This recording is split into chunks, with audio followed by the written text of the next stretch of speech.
From the Great Hall in the Palace of Westminster, they bear George VI as the hour sounds for his last journey. In 3 days, 300,000 of his people have made their pilgrimage. Now Britain buries her king, and the nations come to pay their homage. On his coffin are the emblems of majesty, the crown, the cross-mounted orb, symbol of Christianity over the world, and the sceptre, ensign of kingly power and justice. And with them, his wife's wreath of lilies of the valley and orchids. Tragic in somber black, the ladies of his house follow. The Queen Mother, and Princess Margaret, together in their grief. Out of Palace Yard, for the last time, passes George VI, whom history will name the Good.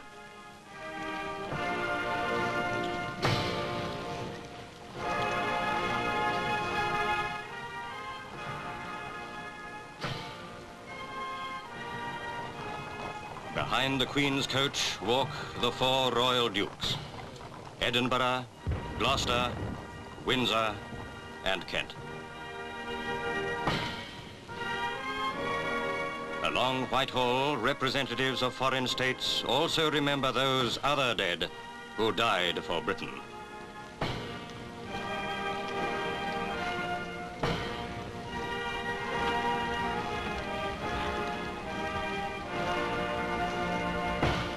Here, each year on Horseguards Parade, the Guards honored their sovereign on his birthday. Now they march with arms reversed in mourning. In the great pageantry of death, march soldier, sailor, airman, and civilian, the great and the unknown, and the waiting people mourn.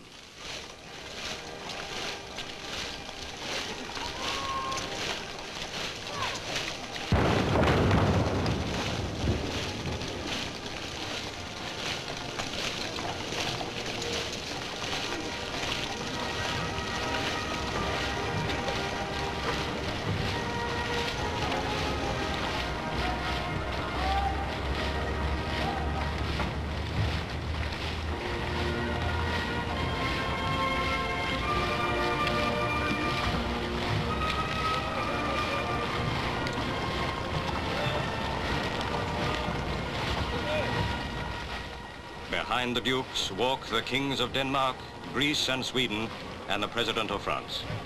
Elsewhere are the Kings of Norway and Iraq and the Queen of Holland. So do the living great honor one who is great among them, and the world listens as history is broadcast.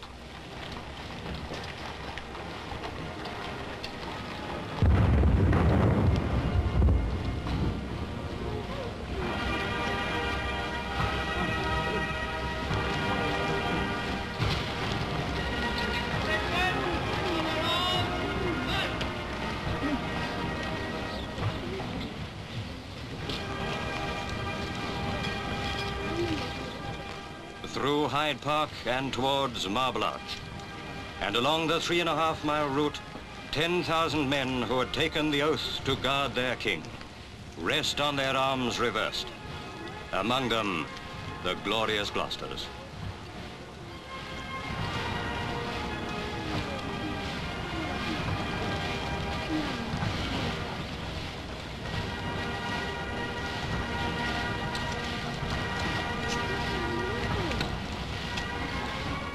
Past Tyburn and along the Edgware Road, and so at length as far as Paddington and the waiting train.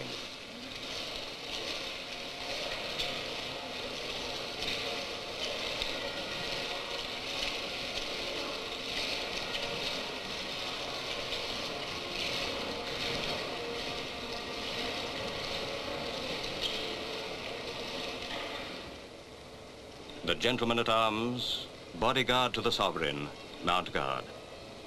As the Queens and Princess watch, the royal coffin is brought to the train, and the King leaves London, no more to return.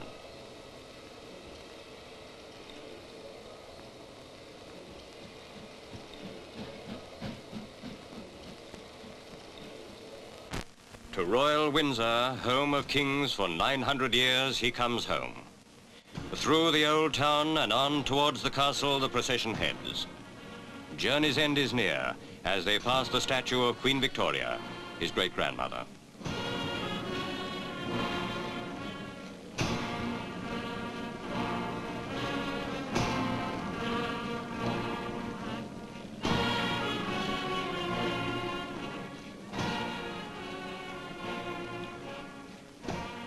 The flag hangs low over the castle, where the king with his family found happiness and rest from the many cares of state which he made his own. Now the pipes take up the lament.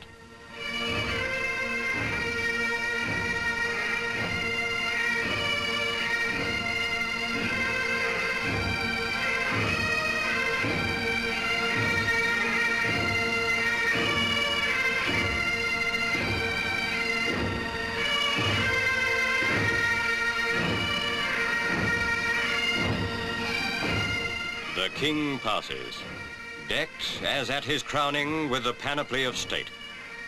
The man we knew lies buried in our hearts.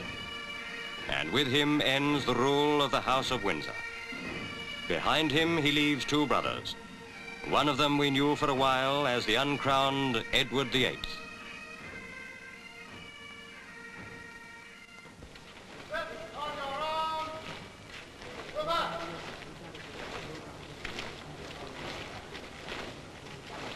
And so to the resting place of kings, the beautiful chapel of St. George, built of Cotswold stone and Surrey oak 400 years ago.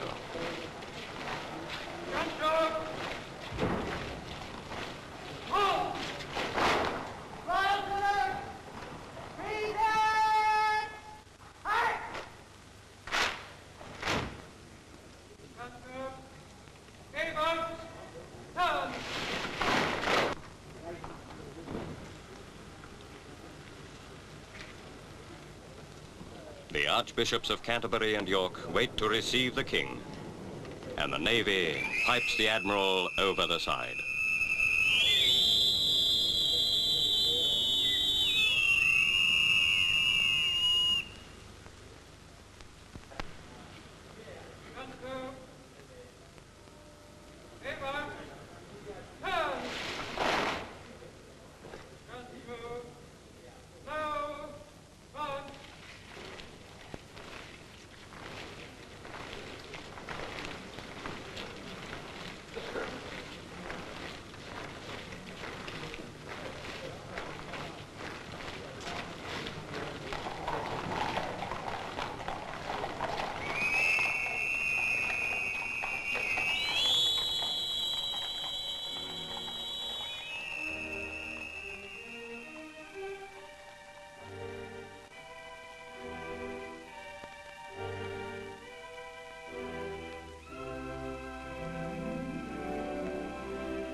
The Queen gives place to the Queen Mother, and with her sister follows behind her father's coffin.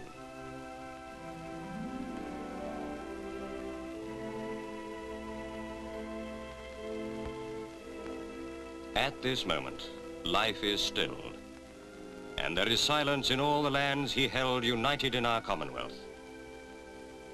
George VI passes into the keeping of the Church. From Sandringham to Windsor, the sad journey has run its course. Within the chapel, the last rites draw to their end, while without, regal in their splendor, lie mute tributes to the man so simple in his tastes.